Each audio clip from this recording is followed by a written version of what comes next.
হে প্রভু, আমি অনেক অজানা পাপে পাপী।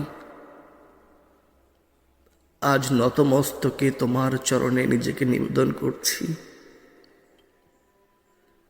তোমার দাস হিসেবে আমাকে একটু ঠাঁই দিও তোমার চরণতলে। আমি আমার কর্মের জন্য তোমার কাছে ক্ষমা প্রার্থনা করছি না।